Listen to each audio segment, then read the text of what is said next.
Cinderella.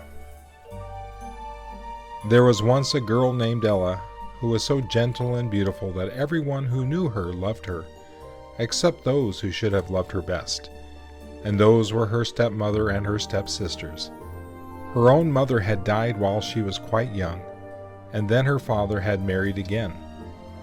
This new wife had 2 daughters of her own, and she wished them to have everything and Ella to have nothing. The stepmother dressed her own children in fine clothes, and they sat about and did nothing all day. But Cinderella worked in the kitchen and had nothing but rags to wear, and because she often sat close to the ashes to warm herself, her sisters called her Cinderella. Now the king and queen of that country had only one son, and they were very anxious for him to marry, but he had never seen anyone whom he wished to have for a bride. At last they determined to give a great ball, and to ask to it all the fairest ladies in the land. They hoped that among them all, the prince might see someone whom he would choose. All the grand people of the city were invited, and Cinderella's stepmother and her stepsisters were asked with all the rest. The stepsisters were very much excited over it. They were both so handsome that they hoped one of them might be chosen by the prince. They had often watched from the windows to see him riding by, and he was so gay and gallant that anyone might have been glad to marry him. All sorts of fine things were brought for the sisters to wear, satins and velvets and laces and jewels, feathers for their hair, and glittering fans for them to carry, and the stepmother's dress was no less fine than theirs. Cinderella sighed and sighed. "I might wish I go to the ball too, and see that handsome prince and all the lovely ladies," she said. "You?" cried the sisters, laughing. "A pretty sight you would be at the ball, you with your rags in your sooty hands." "Go scour your pots and pans," cried the stepmother. "That is all you are fit for, you cinder wench." So Cinderella went back to her work, but as she scrubbed and rubbed, the tears ran down her cheeks so fast she could hardly see. The night of the ball the sisters dressed themselves in all their finery and came into the kitchen to show themselves to Cinderella. They hoped to make her envious. They swept up and down the room and spread their gowns and smiled and ogled while Cinderella admired them. After they tired of her admiration, they and the stepmother stepped into a fine coach and rolled gaily away to the ball. But Cinderella sat in a corner by the fire and wept and wept. Suddenly, as she wept, a little old woman in a high-pointed hat and buckled shoes appeared in the kitchen, and where she came from no one could have told. Her eyes shone and twinkled like 2 stars, and she carried a wand in her hand. "Why are you so sad, my child?" she asked. "And why do you weep so bitterly?" Cinderella looked at her with wonder. "I am weeping," she said, "because my sisters have gone to the ball without me, and because I wish to go too." "Then dry your tears," said the little old woman. "I am your fairy godmother, and if you are a good girl and do exactly as I say, there is nothing you can wish for that you shall not have. Run to the garden and fetch me a pumpkin, and let me see the mouse trap. If there are 6 fine fat mice in it, they will be of use." Cinderella got out the mouse trap as she was told, and there were exactly 6 mice in it. She also hurried out to the garden and fetched the biggest, roundest pumpkin she could find. "That is well," said the godmother. "And now the rat trap." Cinderella brought the trap, and there was a rat in it. "And now," said the godmother, "we are ready to begin." She touched the pumpkin with her wand, and at once it turned into a magnificent golden coach, lined throughout with pale yellow satin. She touched the mice, and they became 6 handsome, sleek gray horses to draw the coach. She touched the rat with her wand, and he was turned into a coachman in a livery of scarlet and gold lace. He mounted to the box of the coach, and gathered up the reins and sat there, whip in hand, waiting. "Footman, footman!" cried the godmother impatiently. "Where shall we get them?" Her sharp eyes glanced this way and that, and presently in the crack of the wall she espied 2 lizards. "The very thing," she said. A touch of her wand, and they were changed to footmen with powdered wigs and cocked hats. They sprang up and took their place behind the coach. "And now," said the fairy, "all is ready, and no one has a finer coach in which to go to the ball. Do you not agree with me?" But godmother, my rags! I could not go to the ball in rags, no matter how fine my coach, cried Cinderella. Wait a bit, I have not done yet. The godmother touched Cinderella's rags with her wand, and at once they were changed to a gown of white satin embroidered with pearls.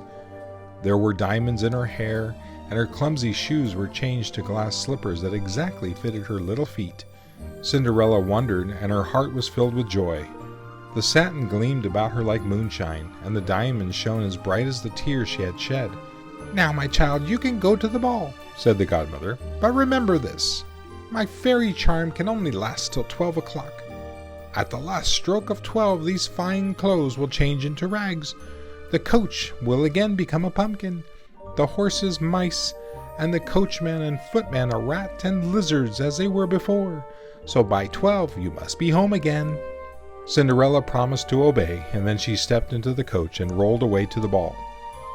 When she reached the palace, the music was sounding and the prince was about to choose a partner for the dance.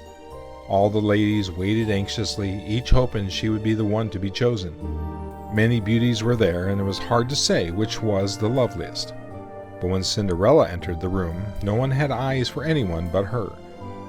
She was far fairer than the fairest, as the crescent moon is lovelier than the stars. The prince came to her and took her by the hand. "You shall be my partner in the dance," said he, "for never have I seen anyone as fair as you." From then on the prince would dance with no one but Cinderella, and none could wonder nor blame him, for she was so beautiful that the heart melted at sight of her. The prince begged her to tell him her name and whence she came, but she would not. And when the castle clock struck the 12:15, she managed to slip away from him and run out to her coach. She sprang into it, the rat coachman cracked his whip, and away they went, and the prince did not know what had become of her. When the stepsisters came home, Cinderella was again sitting in the corner beside the fire, dressed in her rags. "Was it a beautiful ball?" she asked. "Yes, it was a fine ball indeed," said the sisters, and they began to tell her about it. "And whom did the prince dance with?" asked Cinderella. "Oh, he danced with a strange princess who came in just after the ball began.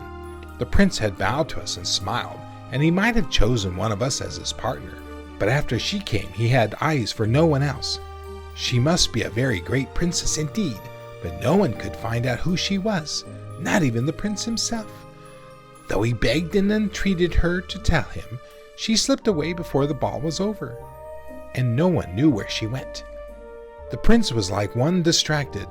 Tomorrow night another ball is to be given, for the prince hopes the princess may come again, and that he might find out who she is." Cinderella sighed.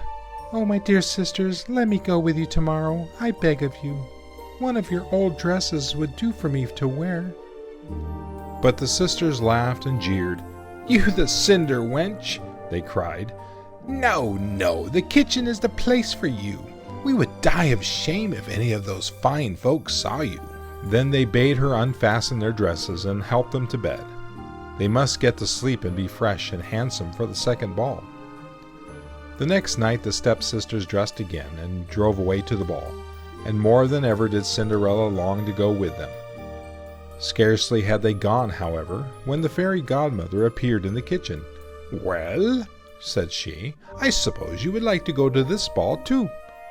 "Oh, dear godmother, if I only could," cried Cinderella. The godmother bade Cinderella bring her the pumpkin, the mice, the rat, and the lizards. Again she changed them into the grand coach, the horses, driver, and footmen, all complete. She then touched Cinderella's rags with her wand, and they were changed into a dress even more beautiful than the one she had worn the night before. She stepped into the coach and rolled away to the ball. The prince had been watching for her impatiently, and the moment she entered the room he hurried forward and took her by the hand. "Why did you leave me so suddenly?" he asked her. "I sought you everywhere and could not sleep all night for thinking of you." He then again led her to a place in the dance, and he would dance with no one else. As it drew on toward midnight, Cinderella became very uneasy. She tried to slip away without being seen, but the prince followed her everywhere she went. At last she made some excuse and sent him away for a moment. Then she drew her cloak around her and sped down the stairs and out to where her coach was waiting. She sprang into it and rolled away. But halfway home she heard the castle clock begin to strike the hour. As the last stroke sounded, the coach melted away from around her, and a yellow pumpkin lay at her feet. The horses changed into mice and ran away, squealing. The coachman became a rat, and the lizards made haste to hide in the crack of a wall. Cinderella in her rags had barely time to run back to the kitchen and take her place beside the fire before the door opened and her stepsisters swept into the room. "This ball was even more beautiful than the other," they cried. "And the princess was there again, and so lovely that it dazzled the eyes to look at her. The prince thought of no one but her." "Ah, if I could only see her," sighed Cinderella. "You, the cinder wench," scoffed the sisters. "Why, she would not even allow you in her kitchen. But come, unfasten our dresses. Tomorrow there is another ball, and we must get to bed and rest, so as to look our best." So Cinderella helped her sisters to undress, and all the while she did so, they could talk of nothing but the unknown princess, of how beautiful she was, and of how much the prince had admired her. The next night Cinderella helped to dress her sisters and make them ready for the ball. They rolled away in their coach, and then Cinderella waited impatiently for her godmother to come. It was not long before the old fairy appeared. "Well," said she, "and do you wish to go to this ball also?" "Oh, dear godmother," cried Cinderella. "I wish to go as I never wished for anything in all my life before." "Very well, then you shall go," said the godmother. "But do not forget, you must leave before the clock strikes 12, or your fine clothes will turn to rags before them all, and your sisters will know you as the cinder wench." Cinderella promised, and the godmother then touched her with her wand, and the rags were turned into a dress even more magnificent than before. If before Cinderella had appeared like the crescent moon, now she shone like the moon in its full glory. When she entered the ballroom she appeared so beautiful that it dazzled the eyes to look at her. The prince followed her everywhere and begged and entreated her to tell him who she was, but she would not.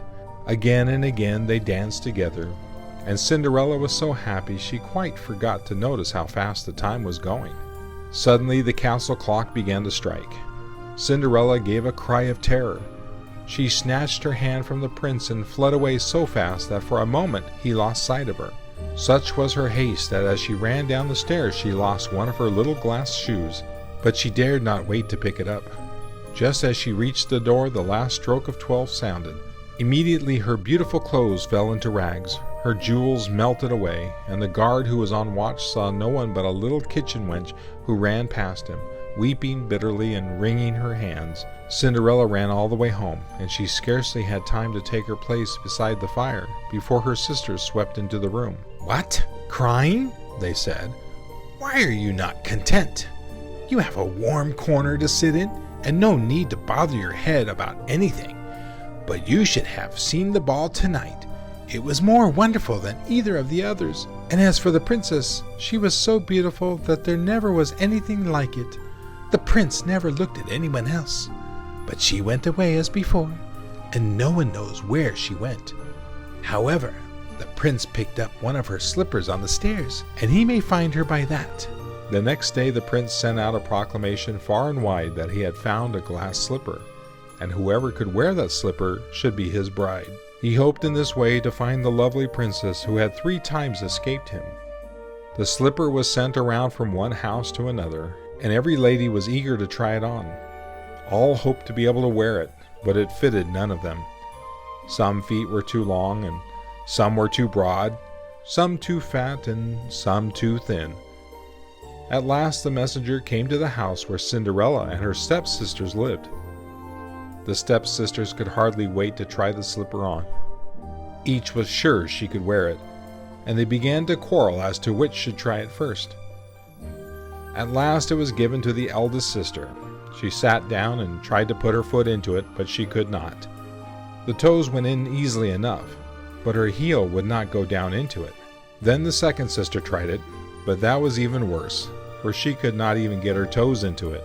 The stepmother stood by, begging and urging them to try again, but the messenger shook his head. "No, no," he said. "Neither of those 2 is the right one. But is there no one else in the house who could try it on?" No, there was no one except a little kitchen maid, and it was not worth while for her to try it. If the sisters could not wear it, she certainly could not. Nevertheless, the messenger said he must see her. His orders were that everyone in the city should try it on. Very reluctantly, the stepmother sent for Cinderella. She came at once, and so modest and lovely were her looks that the messenger wondered that she should be a kitchen wench. She sat down and took the slipper from the messenger and put it on, and it fitted exactly. Then she drew the other slipper out from beneath her rags and put it upon her other foot, and at once the messenger knew she must be the one the prince had been seeking. He kneeled before her and said, "You are my mistress, for you are the one the prince has chosen for his bride." The stepmother and the stepsisters were ready to burst with rage and envy. They could not believe their eyes, and would have sent Cinderella back to the kitchen with harsh words and blows. But this the messenger would not allow. Cinderella was taken away to the palace and dressed as a princess should be, and when the prince saw her again in all her beauty, he was filled with love and joy. Soon after they were married, and though the stepsisters were invited to the wedding, they were ashamed to come because their faces were so swollen with weeping. As for the stepmother, she was quite ill with rage and spite. But the prince and Cinderella lived happy together forever after. The end.